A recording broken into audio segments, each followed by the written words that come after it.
Halo, assalamualaikum warahmatullahi wabarakatuh. Kembali lagi bersama saya Bang Mimin di channel musik official Story Crew 02. Dan jangan lupa subscribe juga channel baru Bang Mimin, yaitu Bang Mimin channel. Linknya ada di deskripsi di bawah ya.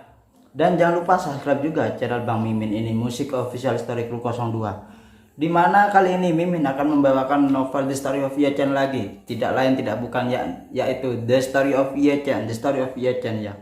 Dimana sekarang Mimin akan membawakan bab 4104 sampai bab 4111. Dimana Fei Jianzhong meminta pertolongan ke Ye-chan, meminta bantuan ke Ye-chan agar bisa menyelamatkan harta bendanya yang dirampas oleh anak pertamanya. Langsung saja ke ceritanya tanpa panjang lebar ya. Dimana itu apakah keseruannya itu akan ada. Oke, langsung saja ya. Bab 4104.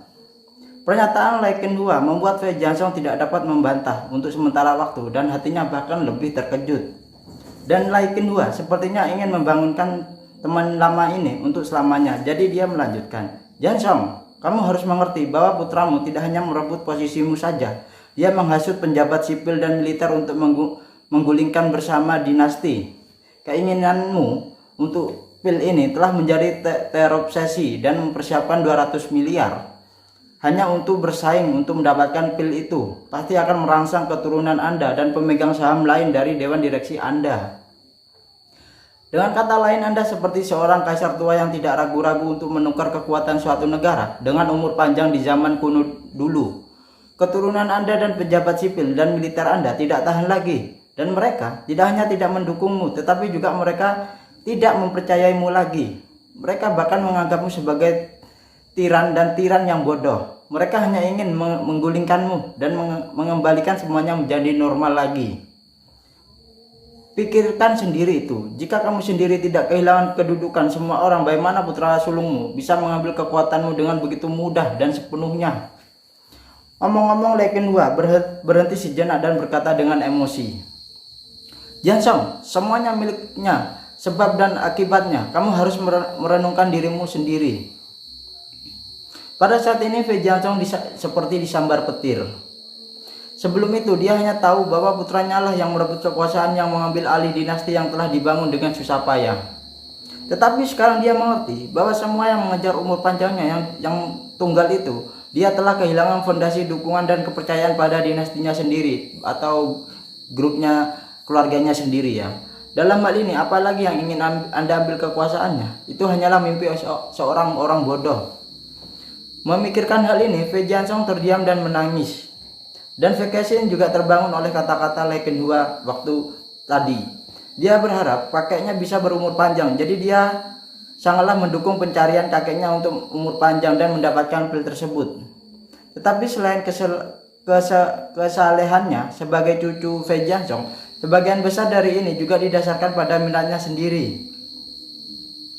Dia dan ayahnya serta saudara laki-laki dan perempuannya yang memiliki ibu dan ayah yang sama selalu kekurangan fondasi yang cukup dalam keluarga dan hanya mengandalkan restu dari lelaki tua ini untuk hidup lebih mudah.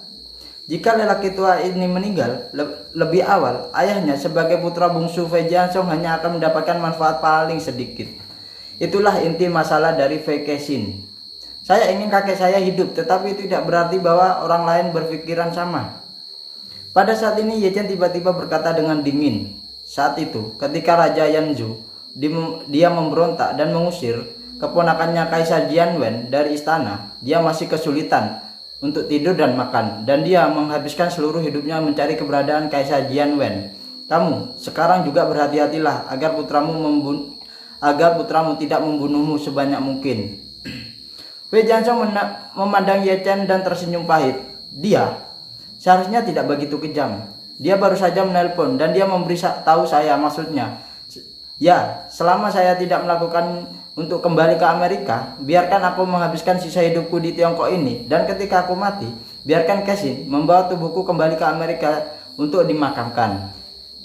Ye-chan tersenyum main-main dan menggelengkan kepalanya dan berkata dengan serius, "Menurut pendapat saya, alasan mengapa putra Anda mengatakan itu didasarkan pada premis bahwa dia pikir Anda bisa hidup paling lama 1 atau 2 bulan lagi. Dan dia mungkin juga berpikir setelah stimulasi seperti itu, darinya, Anda kemungkinan besar akan mati di tempat di pelelangan, atau Anda mungkin tidak pulih sejak pelelangan, sehingga beberapa hari yang tersisa akan terus berkurang secara signifikan.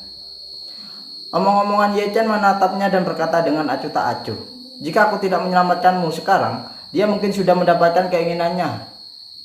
Mendengar ini, ekspresi Fei Jiansong menjadi sangatlah ngeri. Ekspresi Ye Chen membeku pada saat ini dan dia terus bertanya kepadanya, "Bayangkan saja, jika dia tahu bahwa Anda memiliki 1 atau 2 tahun tambahan umur, apakah dia masih akan begitu tenang dan membiarkan Anda menghabiskan sisa hidup Anda di Cina?" Pertanyaan Ye Chen membuat jantung Fei Jiansong dan Fei Kexin berdetak kencang. Fei Jiansong berpikir bahwa meskipun dia kehilangan kekuatan keluarga Fei, dia akan memiliki setidaknya 1 atau 2 tahun lagi umurnya. Dan pil permajaan dari Ye Chen akan terus dilelang tahun depan, jadi dia mungkin masih memiliki kesempatan untuk mendapatkan pil tersebut. Tetapi ketika dia mendengar ini, dia menyadari bahwa dia berpikir terlalu optimis dan terlalu positif. Putranya ingin dia mati di negara yang didasarkan pada kematian lebih cepat. Bagaimana jika saya mati terlalu lambat? Memikirkan hal ini, Fei Jiansong merasa kedinginan. Fei Kexin tiba-tiba panik. Ia bertanya pada Ye Chen tanpa sadar, Tuan Ye, lalu menurutmu apa yang harus saya lakukan untuk kakek saya sekarang?" Ye Chen berkata dengan acuh tak acuh, "Pada saat ini janganlah berpikir untuk bisa membunuh Karabin dan kembali ke puncak satu-satunya pilihan sekarang. Pilihan sekarang adalah menerima kegagalan dan menemukan cara untuk bertahan hidup." Lekin Hua tiba-tiba berkata dengan khawatir, "Tuan Ye, kakek nenek dan cucu-cucu mereka tidak berdaya di Jinling. Meskipun ada Yuan Jiku di sisi mereka, jika pihak lain mengetahui bahwa Jiansong masih hidup, dia akan kesulitan tidur dan makan. Saya khawatir dia tidak akan dapat menahan dan mengirim seseorang secara langsung dalam hal ini. Yuan Jiku tidak cukup untuk melawan anak buah dari putra mereka." Ye Chen mengangguk memandang Fei Kexin dan berkata dengan ringannya, "Tuan Lai benar.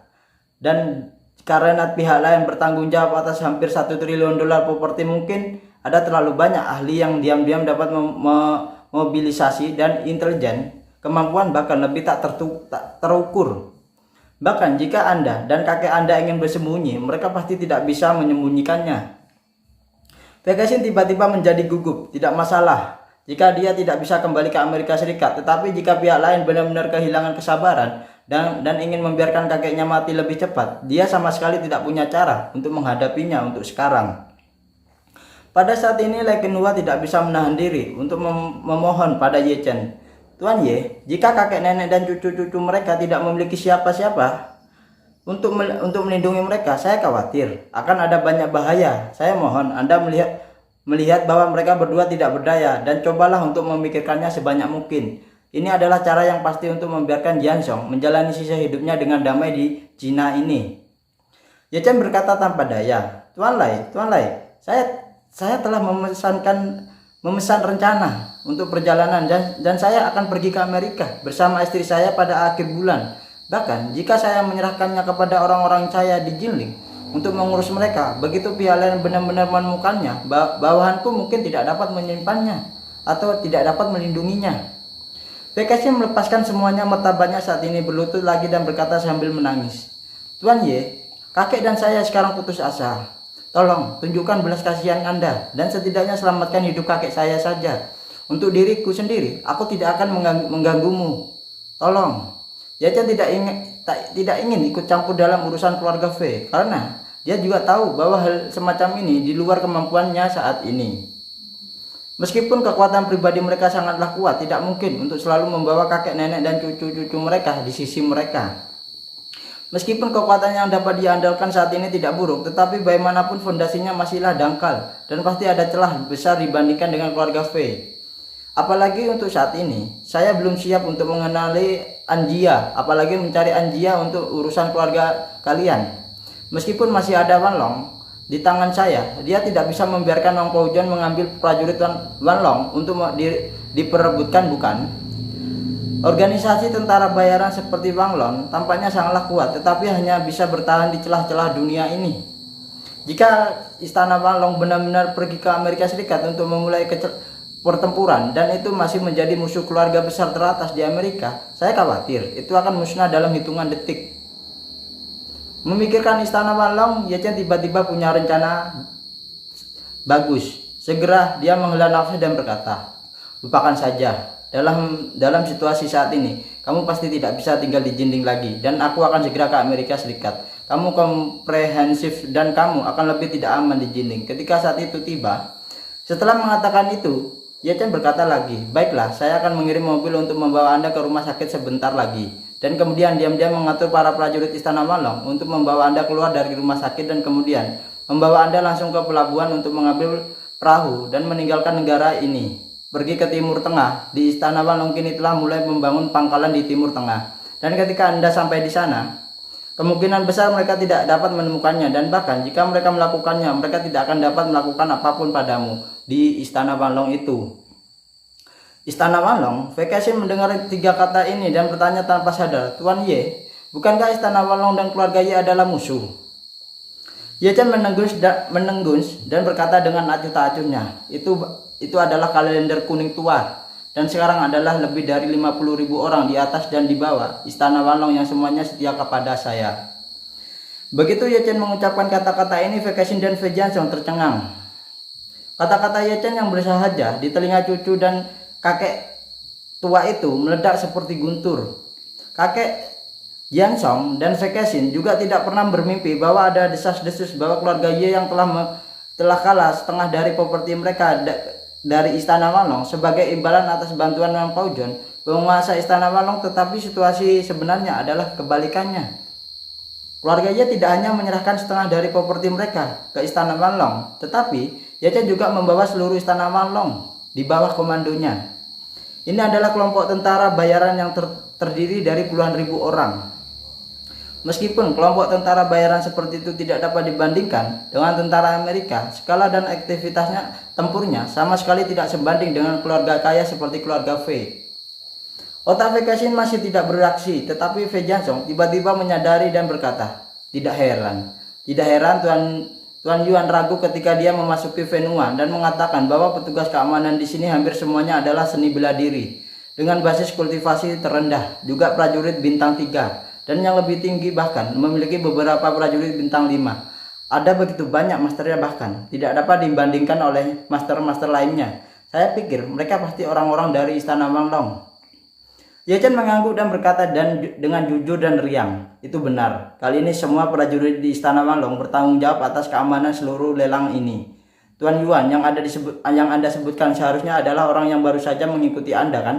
Kultivasinya sangatlah bagus. Dia telah mencapai level prajurit bintang 7. Dan di Istana Malong itu juga level 4 Raja Perang Besar. Fei Jianxiong memandang Ye Chen dengan ngeri dan bergumam, Tuan muda Ye, Tuan muda, bagaimana Anda tahu bahwa Tuan Yuan adalah pejuang bintang 7? Faktanya ketika pertanyaan ini diajukan, Fei Jianxiong sudah memiliki jawabannya. Mengapa Ye Chen tahu kultivasi Yuan Ziku? Satu-satunya kemungkinan adalah kultivasinya jauh di atas Yuan Ziku. Yuan Ziku ada di bawah Ye Chen. Vacation bahkan lebih terkejut. Dia merasa lebih pada saat dibandingkan dengan Ye Chen, dan dia hanya perbedaan antara awan dan lumpur atau langit dan bumi antara Ye Chen dan Yuan Ziku. Pada saat ini Ye Chen tertawa tanpa mengucapkan sepatah kata pun dan kemudian tersenyum ringan setelah beberapa saat. Jika tidak, Tuan Fei berpikir apa yang Ye Chen andalkan untuk menaklukkan Istana Malong? Apakah karena tampan? Vacation tak tercengang tiba-tiba mematahkan pembelaannya atau pemikirannya ketika dia mendengar kata-kata Ye Chen. Dia tidak bisa menahan tawa dan kemudian dengan cepat menutup mulutnya dengan bijaknya. Tapi senyum tipislah inilah yang membuatnya merasa lega. Fei Jianxiong akhirnya mengerti saat ini bahwa Luo Jiansheng yang telah melindungi Vacation sebelumnya menghilang di Jinling karena tindakan Ye Chen. Dan Yuan Ziku pernah berkata bahwa orang yang bisa membuat Luo Jiansheng menghilang secara diam-diam dan misterius pastilah master dari sang master. Dan aku khawatir dia telah menembus kegelapan atau mencari gara-gara di Jinling gitu. Dari sudut pandang ini, Ye Chen harusnya menjadi penguasa dunia kegelapan di Jinling. Kalau tidak mungkin baginya untuk membawa Istana Malong di bawah kendalinya. Memikirkan hal ini, matanya menyipit, matanya menatap Ye Chen penuh kekaguman. Dia membungkuk hormat kepada Ye Chen dan berkata dengan tulus, Tuan muda Ye telah mencapai prestasi seperti itu di usia muda, dan keluarga Ye pasti akan di masa depan pasti tidak akan terbatas atau akan menjadi raja. Ye Chen tersenyum sedikit melihat waktu dan berkata, Tuan Fei, ini sudah larut, sudah waktunya bagi Anda dan Nona Fei untuk berangkat. Lagi pula Ye Chen memandang Fei Kexin dan berkata dengan serius, Nona Fei, saya akan memberitahu Wang Poujon bahwa Anda akan dihibur ketika Anda tiba di Timur Tengah. Tetapi bagaimanapun, Anda akan pergi ke Timur Tengah. Syaratnya adalah agak sulit dan Anda dan Fei Jianzhong akan dibutuhkan selesaikan itu. Fei Jianzhong juga tahu bahwa jika Ye Chen memiliki kemampuan untuk membantu kakek mendapatkan kembali kekuasaannya, dia tidak memenuhi syarat untuk memintanya membantunya sama sekali. Sekarang Ye Chen bersedia menyelamatkan kakeknya dan hidupnya sendiri. Itu sudah menjadi jenis cinta yang hebat atau pembalasan yang berlimpah. Jadi dia tersedak dan rasa terima kasih. Terima kasih Tuan Muda. Terima kasih Tuan Muda Ye atas kebaikan Anda. Tetapi Fei Kexin tidak akan pernah melupakan kebaikan Anda selamanya.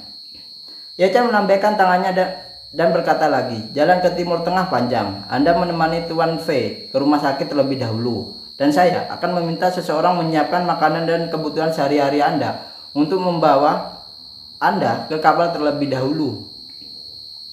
Sambil menangis, Fei Kexin mengangguk lagi dan tersedak. Terima kasih Tuan Muda, terima kasih. Ye Chen tersenyum ringan menatap Fei Jianzhong lagi dan berkata, Tuan Fei, Anda harus bekerja sama untuk selanjutnya. Beberapa menit kemudian beberapa petugas keamanan membawa tandu dan dengan panik membawa Fei Jianzhong keluar dari ruang VIP, melewati langsung aula pelelangan dan dengan cepat keluar dari aula perjamuan di depan mata semua orang. Penjaga keamanan bergegas dan berteriak, minggir, minggir, pasien sekarat dan mereka harus segera dikirim ke rumah sakit untuk perawatan darurat, minggir. Fei Kexin berlari di samping dan dengan bunga pir yang sudah menangis membawa hujan, yaitu matanya ya. Semua orang di pelelangan menyaksikan tanpa daya saat staf membawa Fei Jianzhong pergi dan tidak bisa menahan diri untuk tidak bergumam. Siapa itu? Siapa itu? Baru saja karena koma mendadak, Fei Jianzhong seluruh lelang ditunda. Setelah itu, tim yang diatur oleh Chen Zekai segera mengirim Fei Jianzhong ke rumah sakit. Kakek dan cucu Fei Jianzhong pergi dan Ye Chen berada di ruang VIP berkata kepada Lei Kenhua, Tuan Lei, jika orang tua Fei mengetahui bahwa Tuan Fei dan Fei Kexin hilang, mereka mungkin menekan Anda untuk meminta detail, maka Anda harus menahan tekanan itu. Lei Kenhua berkata lagi, dan sambil tersenyum, kamu tidak perlu khawatir Tuan. Bajingan dan keluarga Fei itu tidak berani melakukan apapun padaku, dan aku tidak akan mengikutinya. Aku akan mengikuti ke rumah sakit setelah mereka tiba di rumah sakit. Keberadaan mereka tidak diketahui. Jadi apa gunanya bertanya kepada saya? Saya tidak tahu apa-apa. Ye Chen tersenyum dan mengangguk berkata, karena itu masalahnya, maka generasi muda akan lega. Lei Kenhua tersenyum dan kemudian bertanya kepadanya, ngomong-ngomong, Tuan Muda Ye, saya tidak tahu kemana Anda akan pergi ke Amerika Serikat itu. Ye Chen menjawab, saya ingin menemani istri saya ke kelas penyegaran di Providence ya, atau acara perkumpulan para desainer arsitek ya. Lei Kenhua berseru dan berkata, Providence ada di pantai timur dan saya di pantai barat dengan jarak lebih dari 4.000 km. Tetapi jika Tuan Muda Ye punya waktu, Anda dipersilakan untuk mengunjungi Los Angeles dan saya akan pasti menghibur Anda lain kali nanti. Ye Chen mengangguk dan tersenyum. Oke, jika saya punya waktu saya pasti akan pergi ke rumah Anda. Lei Kenhua tersenyum sedikit dan bertanya, Tuan Ye, bagaimana pelelangan di sana? Ye Chen tersenyum dan berkata, saya meminta Nona Song untuk menunda pelelangan sesaat. Biarkan mereka menunggu terlebih dahulu. Dan kemudian mulai ketika saya selesai mengatur sesuatu. Lei Kenhua mengangguk dan menangkupkan tangannya dan berkata, Tuan Muda Ye, lalu aku akan kembali ke arena dan menunggu. Setelah itu dia berkata sambil tersenyum, malam ini Cundan tampaknya telah jatuh ke tangan Bernard Elnor. Di pelelangan ini benar-benar naik turun dan tidak terduga. Ye Chen tanpa daya mengangkat bahunya dan berkata sambil tersenyum, tidak mungkin, saya pikir saya bisa dibeli oleh Tuan Fei, tetapi saya tidak pernah berpikir akan seperti ini. Lei Kenhua bertanya kepadanya, ngomong-ngomong, Tuan Muda Ye, apakah Anda tidak akan melihat An Chong Kiu? Menurut aturan lelang, Anda pelelangan tidak akan berakhir. Bahkan jika dia diusir, dia tidak dapat meninggalkan hotel tanpa izin pada saat ini untuk sebentar kan? Ye Chen menggelengkan kepalanya dan berkata, lupakan saja itu. Jika ada yang bisa dilihat, meskipun saya tidak tahu apa keluargaan itu adalah musuh atau teman, tetapi saya tahu bahwa seluruh keluargaan tidak memandang rendah ayah saya. Sangatlah banyak berikan padanya, bahkan dengan mengorbankannya di garis yang jelas dengan keluarga. Dan selama bertahun-tahun tidak ada yang banyak interaksi dengan keluargaan. Jadi saya kira mereka tidak akan terlalu banyak menyukai saya. Mengapa saya harus repot-repot untuk menemuinya? Lei Kenhua berkata dengan sungguh-sungguh, jika keluargaan mengetahui pencapaianmu saat ini, mereka pasti tidak akan membenci seperti yang kamu katakan. Ye Chen berkata sambil tersenyum, jika itu karena pil ini atau alasan lain yang membuat mereka menerimaku dengan kekaguman dan bahkan peduli padaku, maka lebih baik menghilang saja. Aku tidak ingin menjadi seperti itu. Lei Kenhua merenung sejenak lalu berkata, seorang Chong Qiu datang untuk berpartisipasi dalam penyamaran lelang berpikir bahwa seseorang dalam keluarga Fei pasti memiliki masalah fisik. Itu mungkin kakekmu. Aku khawatir jika aku tidak bisa mengambilnya tindakan jika kakekmu atau apa yang terjadi pada orang lain karena ini. Kamu merasa tidak enak tentang itu.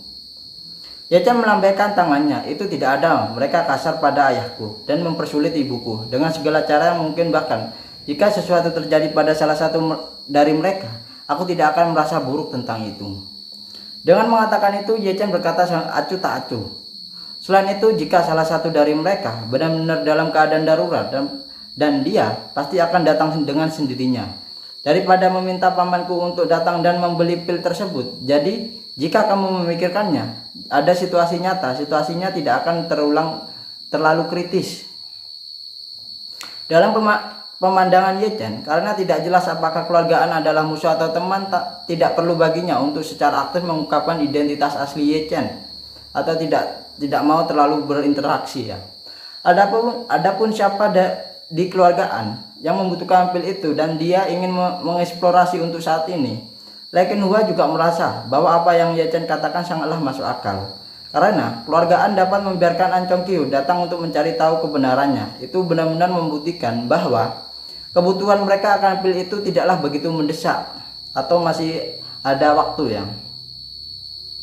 Kalau tidak, dia akan datang dengan sendirinya seperti Fei Jiansong. Jadi dia mengungkapkan tangannya ke arah Ye Chen dan berkata sambil tersenyum, Tuan Muda Ye, aku akan kembali ke tempat saya dulu. Ye Chen mengangguk dan berkata, kembalilah dan tunggu sebentar dan saya akan membuat beberapa pengaturan untuk membiarkan pelelangan berjalan lagi. Segera Lei Kenhua mengucapkan selamat tinggal dan meninggalkan ruang VIP itu.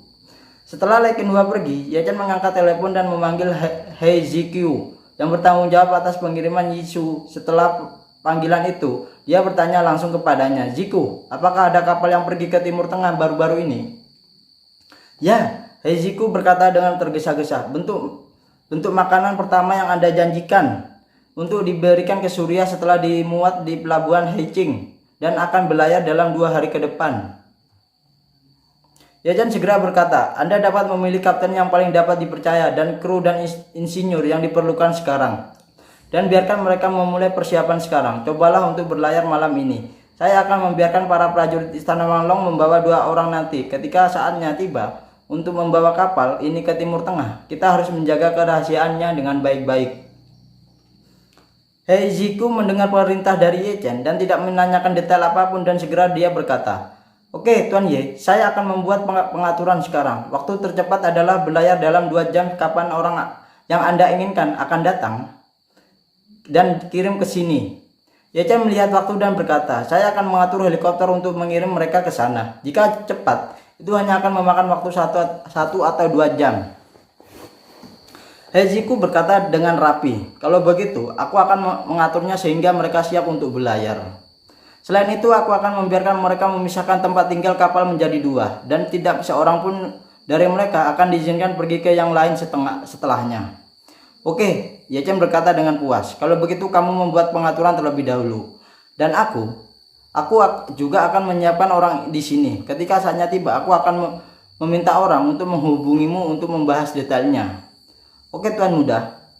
Setelah menutup telepon, Ye-chan segera mengambil walkie-talkie dan berkata, "Apakah Ruoli ada di sini? Datanglah ke ruang VIP untuk menemui saya." Ye-chan sebelumnya telah menginstruksikan Chen Zekai untuk memesan suite mewah untuk Ruoli di gedung VIP di Istana Buckingham dan membiarkannya tinggal di sini. Jadi malam ini, Ruoli juga berpartisipasi dalam pelelangan sebagai salah satu personil keamanan. Setelah beberapa saat, Ruoli mengenakan seragam keamanan dan dengan gagahnya berjalan cepat ke ruang VIP. Ketika dia melihat Ye-chan, dia berkata dengan hormat, "Tuan Ye, apakah Anda mencari saya? Dan apa tugas untuk saya?" Ye-chan mengangguk dan berkata, "Ruoli, kamu harus pergi membeli beberapa kebutuhan sehari-hari, biaya makanan dan pakaian, dan barang-barang pribadi yang perlu digunakan wanita. Setelah kamu membelinya, kamu harus membantuku mengantarnya ke Timur Tengah dalam semalam ini. 2 orang serahkan pada Wang Paujon dan kembalilah." Ruoli tidak menanyakan detail apapun dan segera berkata, "Kalau begitu saya akan melaksanakan tugas dari Tuan Muda Ye." Setelah berbicara, saya tiba-tiba teringat sesuatu dan bertanya dengan cepat, "Apakah saya perlu menyiapkan paspor, Tuan?" Jika Anda melewati bea cukai dan keluarga negara secara normal, Anda tentu harus menyiapkan paspor dan akan digunakan untuk keluar dan masuk. Namun, jika Anda meninggalkan negara mulai jalur tidak normal, paspor pada dasarnya tidaklah berguna. Ye-chan kemudian berkata, "Kamu tidak perlu menyiapkan paspor apapun. Kamu semua pergi dengan perahu semalaman, dan aku akan membiarkan Wang Paujon menemuimu di sana." "Oke, Tuan Ye." Ruoli segera mengangguk dan berkata, "Kalau begitu saya akan melakukan tugas dari Anda."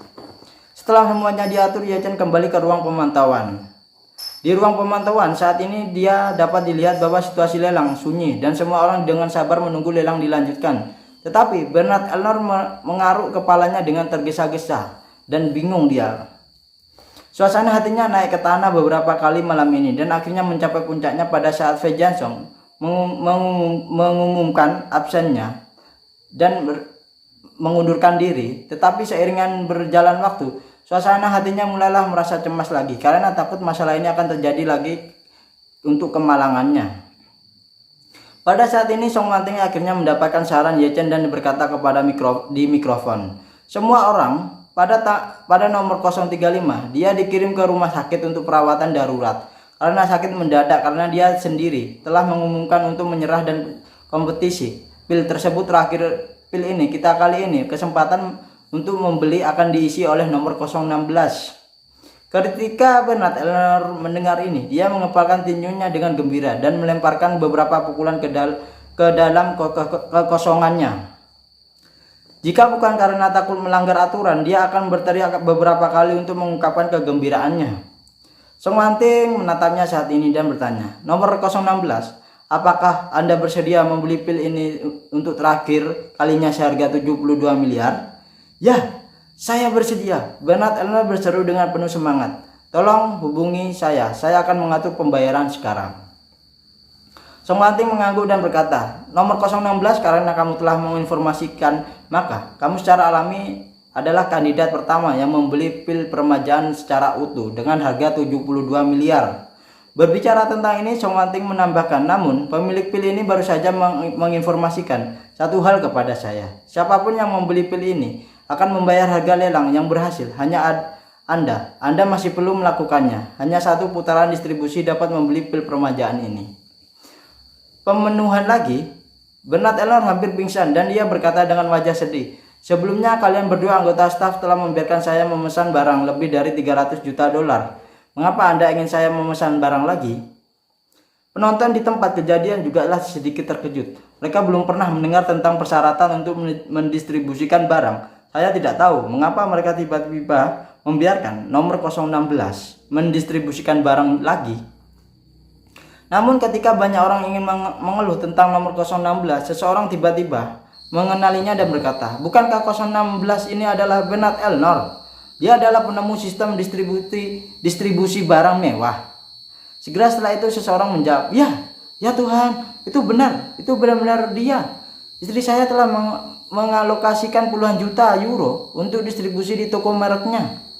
Orang lain berkata, "Orang ini memiliki reputasi bisnis yang sangatlah buruk karena sistem distribusinya jarang dimarahi, tetapi dia tidak mengubah keras kepalaannya. Bukan saja dia tidak berubah, tetapi dia semakin kejam." Jika tidak, untuk sistem distribusi dia tidak akan bisa melakukan kursi orang terkaya di dunia saat ini. Saya tidak pernah berpikir bahwa ini akan menjadi gilirannya untuk mendistribusikan barang hari ini. Ini benar-benar merugikan dirinya sendiri. Rasakan itu. Pada saat ini seseorang membalas, apakah Anda bertindak terlalu jauh? Distribusi semua dilakukan oleh penjual. Apa hubungannya dengan dia? Seseorang mencibir, apakah ada sesuatu yang serius dengan otak Anda? Apakah menurut Anda distribusi orang perilaku penjual? Anda pergi keluar untuk membeli secangkir kopi. Mengapa pelayan di kedai kopi tidak mengizinkan Anda untuk mendistribusikan barang? Mengapa toko Bernard Elnor mengizinkan Anda untuk menyimpannya? Kebijakan penjualan bundel yang terpadu secara global semacam ini. Jika bukan karena bosnya yang memesan secara pribadi, siapa yang berani menjadi begitu berantakan? Itu benar. Seseorang segera menggema. Dia telah menghasilkan puluhan miliar melalui sistem distribusi dan penjualan barang yang nakal, dan hari ini saatnya baginya untuk mencicipi rasanya sendiri karena kena karmanya. Pada saat ini Song Wanting menghadapi kejutan Bernard Elnor dan berkata dengan acuh tak acuhnya, nomor 016, sistem distribusi itu sendiri adalah milik Anda untuk diteruskan. Begitu banyak merek di bawah perusahaan Anda yang dengan tegas menerapkan sistem distribusi. Tidak peduli bagaimana pasar menentang Anda akan melakukan hal seperti itu, bertahan sampai akhir. Jadi, jika kali ini pemilik pil ini juga menyuruhmu untuk merawat secara khusus atau mendistribusikan barang, setelah mengatakan itu, Song Wanting berkata lagi, saya juga meminta Anda untuk mendistribusikan barang sebelum memenuhi syarat untuk pelelangan. Tetapi sekarang saya telah membiarkan Anda mendistribusikan barang untuk membeli pil permajaan ini adalah dua tahap yang berbeda. Seharusnya tidak menjadi bingung, bukan? Jika Anda menginginkan pil ini, Anda harus menerima distribusi. Jika tidak, pil permajaan ini akan dibagi menjadi 4 bagian lagi dan terus dilelang di tempat. Tentu saja, Anda dapat terus berpartisipasi dalam pelelangan pada saat itu, tetapi saya ingin mengingatkan Anda, jika Anda berhasil dalam pelelangan ini, Anda juga perlu mendistribusikan barang. Dengan tegasnya Song Wanting berkata seperti itu. Ketika Bernard Elnor mendengar ini, seluruh orangnya sedih dan wajahnya penuh saus atau merah ya, wajahnya merah. Dia tahu bahwa dia menjadi sasaran yang empuk. Kuncinya adalah menjadi sasaran, dan semua orang di sekitarnya yang menawar pil tersebut semuanya bersorak untuk itu. Pada saat itulah dia menyadari bahwa dia tidak hanya dibenci oleh pelanggannya sendiri, tetapi juga dibenci oleh orang-orang kaya lainnya karena tingkah lakunya itu ya. Dia juga akhirnya menyadari kejahatan sistem distribusi tersebut. Ya, untuk melihat bahwa Anda menyukai sesuatu dan kemudian mencubit psikologis mereka, Anda untuk menaikkan harga dengan cara lain. Jika Anda memprotes, penjualan akan memberitahu Anda bahwa ini adalah kebijakan penjualan kami. Dan keinginan Bernard Elnor untuk pil tersebut bukan hanya suka, itu terkait dengan kesenjangan kesehatan dan umur panjangnya. Dengan kondisi fisiknya saat ini, jika kanker paru-paru muncul kembali, pada dasarnya dia tidak punya pilihan selain mati. Apalagi dia sudah 2 kali merasakan sakitnya pengobatan anti kanker, dan dia tidak mau mengalami yang ketiga kalinya dalam hidupnya. Memikirkan hal ini, dia hanya bisa menggertakkan gigi dan bertanya kepada Song Wanting dengan wajah rendah hati, Nona Song, saya tidak tahu bagaimana Anda ingin saya mendistribusikan barang. Arus kas saya tidak terlalu banyak. Song Wanting mengangguk dan berkata, jangan khawatir, kami tidak akan menemuimu jalan buntu karena distribusi tersebut. Setelah mengatakan ini, dia tersenyum sedikit dan melanjutkan, jika Anda mengikuti strategi distribusi merek Anda, rasio jumlah distribusi umum model populer akan mulai dari 1:1 atau bahkan lebih tinggi. Mata Bernard Elnor tiba-tiba menjadi gelap. Jika dia benar-benar mendistribusikan barang dengan rasio 1:1, itu akan menjadi 140 miliar dolar Amerika Serikat. Dari mana dia mendapatkan begitu banyak uang? Tepat ketika dia putus asa, Song Wanting berkata lagi, tentu saja, kami lebih khusus tentang apa yang kami lakukan daripada Anda. Jika kami akhirnya memutuskan untuk membiarkan Anda mendistribusikan barang sesuai dengan rasio 50%, karena harga penawaran Anda adalah 72 miliar, jumlah distribusinya 36 miliar, dan totalnya 108 miliar. Bernard Elnor berkata dengan putus asa, saya tidak punya banyak uang, saya dapat mengambil uang tunai maksimum 80 miliar. Song Wanting mengangguk dan berkata, dalam hal itu Anda juga dapat mengajukan pembayaran cicilan. Bernard Elnor buru-buru bertanya, bagaimana cara membayar dengan cicilan? Song Wanting berkata, untuk total 36 miliar dolar. Distribusi Anda membayar 8 miliar dulu dan sisanya 28 miliar akan dibayar dalam 10 tahun. Kami dapat membebaskan biaya angsuran Anda untuk ini. Anda tahu, jika Anda melakukannya luar untuk pinjaman konsumen tingkat bunga 10 tahun setidaknya 50%. Setelah mengatakan ini, Song Wanting menambahkan, saya percaya bahwa dengan kemampuan Anda untuk menarik emas akan sangatlah mudah untuk menghabiskan 2,8 miliar dolar setiap tahun. Dan setelah Anda mendapatkan seluruh pil ini selama tidak ada kecelakaan, umur setidaknya 20 tahun atau lebih. Jika kamu melihatnya seperti ini, pasti sangatlah bagus untukmu dan menguntungkan. Segera Song Wanting mengubah topik pembicaraannya dan berkata, tentu saja Anda juga tidak dapat menerimanya kebijakan distribusi kami, kan? Sama dengan milik Anda. Kami menganjurkan distribusi sukarela, bukan distribusi wajib. Bernard Elnor akhirnya mengerti apa itu hati dan hati yang membunuh. Apa perbedaan antara memaksa orang lain untuk mendistribusikan barang dan mengatakan bahwa itu adalah distribusi sukarela? Tapi setelah dia pikir-pikir, bukankah itu sama untuk merek Anda sendiri? Memikirkan hal ini, dia hanya bisa menghela nafas bahwa dia telah melakukannya sendiri. Dan meskipun hatinya sangatlah sakit ketika dia memikirkan pil ini, dia membuat keputusan dalam sekejap, menggertakkan giginya dan berkata, oke, saya menerimanya. Song Wanting mengangguk dan berkata dengan seriusnya, nomor 016, karena Anda secara sukarela dan aktif menerima kebijakan dari kami, maka kamu harus membayar 80 miliar dolar terlebih dahulu. Untuk memastikan bahwa Anda melakukan kontrak, kami juga perlu menandatangani serangkaian dari apakah Anda keberatan dengan poin ini dan pil ini akan diberikan kepada Anda setelah Anda menandatangani berkas hukum. Bernard Elnor menggelengkan kepalanya dan berkata dengan cemberut, tidak, saya tidak keberatan. Song Wanting mengangguk dan tersenyum dan berkata, dalam hal ini kami berdua telah mencapai kesepakatan yang telah mencapai setara dan sukarela tentang distribusi pil permajaan berdasarkan prinsip keadilan dan keadilan. Apakah Anda menginformasikan ini? Bernard Elnor berkata dengan wajah sedihnya, saya mengkonfirmasinya. Oke. Song Wanting tersenyum sedikit dan melanjutkan, namun, ada dua hal yang ingin saya tekankan di depan nomor 016 dan semua penawar yang hadir hari ini. Pertama-tama, yakinlah bahwa sistem distribusi kami hanya berlaku untuk Tuan Bernard Elnor. Kecuali dia, siapapun yang berhasil menawar pil ini tidak akan dikenakan biaya tambahan apapun. 4 sebelumnya, semua orang telah melihat pil tersebut. Kami benar-benar ikut prinsip keadilan dan keadilan. Dan 4 penawar yang berhasil tidak dipaksa untuk menggabungkan distribusi konsumsi apapun, jadi jangan khawatir. Begitu kata-kata ini keluar, semua orang di tempat kejadian segera bersorak. Karena itu hanya ditunjukkan pada Bernard Elnor, dikhususkan. Semua orang tentu akan senang melihat dan tertawa terbahak-bahak. Oleh karena itu semua orang bertepuk tangan dan bersorak gembira. Hanya wajah Bernard Elnor yang sangatlah jelek. Kemudian Song Wanting menambahkan, kedua, kami berbeda dari perusahaan luar yang membutuhkan distribusi kami. Kami tidak akan mengambil sepeser pun dari semua pendapatan distribusi dan akan menyumbangkan semuanya untuk amal.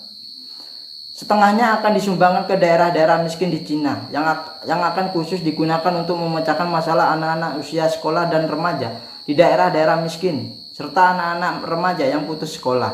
Di hal studi kehidupan dan kesehatan mereka termasuk, tetapi tidak terbatas pada penyelesaian biaya sekolah, biaya hidup, cinta, biaya makan siang dan beasiswa, hibah, dan bahkan perawatan medis untuk penyakit fisik. Separuh lainnya akan disumbangkan ke semua panti asuhan dan lembaga kesejahteraan anak lainnya di negara ini untuk meningkatkan taraf hidup dan pendidikan anak yatim di lembaga kesejahteraan atau panti asuhan. Keberadaan semua dana akan akurat dan diungkapkan ke seluruh masyarakat dan pengawasan bersama semua orang di Samsud. Begitu kata-kata itu keluar, semua orang di tempat kejadian gempar lagi. itu 10 tahun dan 36 miliar. Sumbangkan semuanya. Uang bukan uang. Beberapa banyak grup pendaftar dengan nilai pasar 100 miliar yang belum mampu menghasilkan jumlah di dalam 10 tahun. Tetapi kali ini pemilik pil ini sama sekali tidak tergoda. Selain itu, setiap orang adalah orang kaya dan sangatlah jelas tentang amal. Bahkan jika itu untuk bermain amal, tidak ada hal seperti itu. Orang-orang terkaya di dunia, terutama orang-orang terkaya di barat, tampaknya sangatlah rajin beramal, mendirikan berbagai yayasan amal, dan kemudian memasukkan ratusan juta, bahkan miliaran dolar ke dalam yayasan tersebut. Namun kenyataannya, sebagian besar dana amal semacam itu disiapkan untuk penghindaran pajak. Miliarder barat sering menyumbangkan miliaran dolar untuk mendirikan yayasan, bahkan mereka dikemas sebagai perwakilan keluarga sehingga dapat menghindari pajak warisan setinggi 50% dan meninggalkan lebih banyak uang untuk anak dan cucu-cucunya. Menurut sistem barat, 5% dari dana yayasan harus digunakan untuk amal dan 95 sisanya pada dasarnya setara dengan perwakilan keluarga dan juga bebas pajak. Oleh karena itu, ketika orang kaya di barat melakukan amal, mereka hanya menggunakan sedikit uang untuk melakukan perbuatan baik, dan sementara lebih banyak uang dikemas dengan cara ini dan diserahkan kepada keluarga mereka. Banyak orang kaya barat juga berjanji untuk berdonasi dalam keadaan telanjang, bahkan sebagian besar dari mereka juga menggunakan cara ini untuk mengemas kembali kekayaan mereka dan terus mewariskannya kepada generasi mereka mendatang. Namun, pemilik pil ini akan menyumbangkan semuanya 36 miliar dolar dan dia juga akan menerima pengawasan seluruh masyarakat.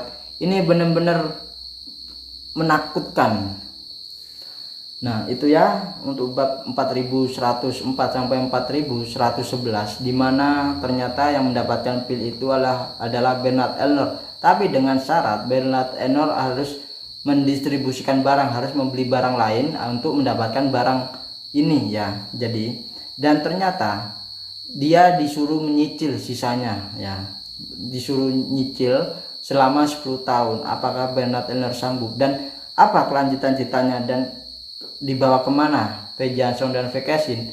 Apakah dia akan baik-baik saja di Istana Walong di Timur Tengah, atau justru di saat anak sulung V. Jansson yaitu putranya mendengar bahwa V. Jansson masih hidup, apakah dia akan mengincar V. Jansson dan membunuh ayahnya sendiri, atau justru Ye-Chen bisa melindunginya? Kita tidak ada yang tahu ya. Jadi tunggu saja lanjutan ceritanya. Insya Allah besok Mimin akan bawakan juga ya. Terima kasih atas masukan kalian bahwa mic-nya kurang kencang ya, mohon maaf. Mungkin dengan cara ini mungkin bisa kencang ya. Jadi saya ucapkan terima kasih. Sebelum itu jangan lupa subscribe dong channel baru Mimin juga ya, Bang Mimin channel, dan subscribe juga channel ini. Siapa tahu seperti dulu ya. Bantu subscribe channel Bang Mimin channel itu sebagai cadangan. Siapa tahu yang seperti dulu itu kan ada, itu waktunya upload video itu tidak bisa diupload. Nah, jadi otomatis dipindah ke channel baru seperti yang channel baru saya itu ya, seperti channel saya yang dulu itu Musik Official Story Crew 01 itu kan dulu sulit uploadnya, lalu diupload di sini di Musik Official Story Crew 02. Nah, jadi seperti itulah ya. Jadi jangan lupa subscribe juga agar tidak ketinggalan ya.